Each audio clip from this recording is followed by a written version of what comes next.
Since we're talking about phones, I want to switch into our topic, which is social media for churches. Yep.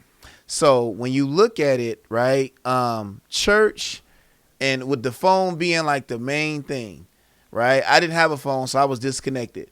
But most churches and businesses want to get in your phone, which is in front of a person. Yep. Because the advertising budget, you can still do commercials and things like that. But if I can get in your phone, you can potentially buy, like, subscribe if I can get there. So what's your thoughts on social media and phones in churches? Where you want to start with that? All right. This is very, very, very important.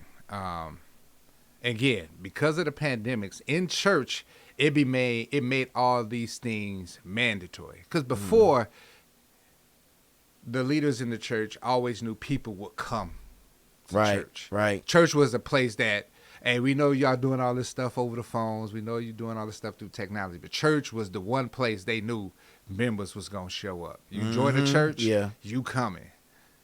Things started changing through the years, but it was a slow change. You saw all the younger progressive churches really dabbing into the technology, really communicating with the people through social media.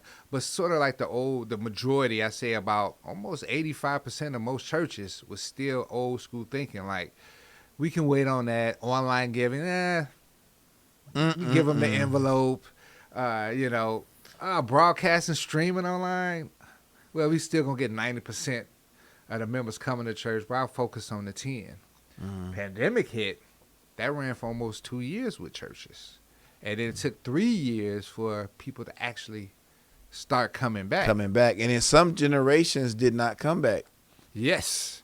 And so we're seeing large number of people coming back, but now it's an expectation. Hey, why aren't y'all online? Hey, why isn't y'all production level to this degree? Why can't I pay my tithes and stuff online?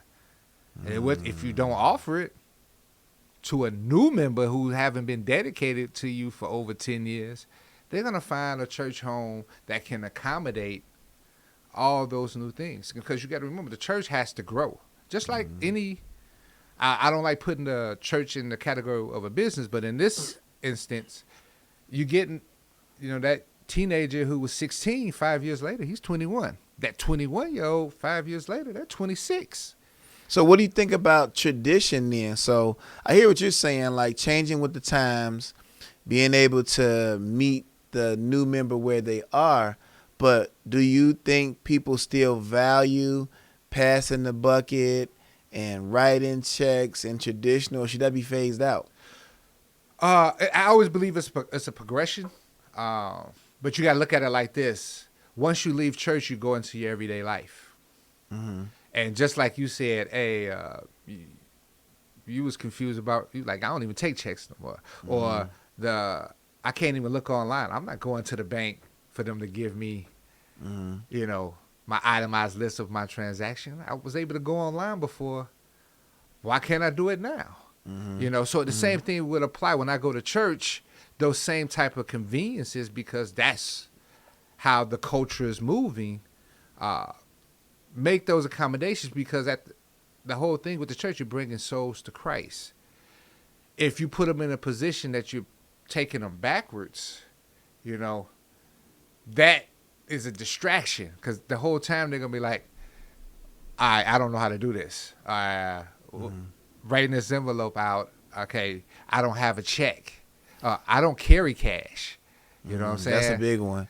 And then, too, you're passing around. Some churches are still passing around flyers and programs. When more progressive churches, you got the big screens everywhere with high-end graphics. So here's my question. I hear what you're saying, but somebody might watch this and say, we not there. Like, we want that. Like, I've seen a lot of family-like churches where the auntie, the uncle, the granddad, the whole family go there. They be like 100 members, but it's mostly family, this and that. And they're trying to get them to go over here. Where would a church start if they're trying to be more progressive? Because I've heard churches say that We trying to attract the younger generation. We want the 20s, the 30s, the millennials generation. We want that, but money is tight. How do I even structure a ministry to do this? Where should the church start if they hear what you're saying and they want to do it? Where should they start?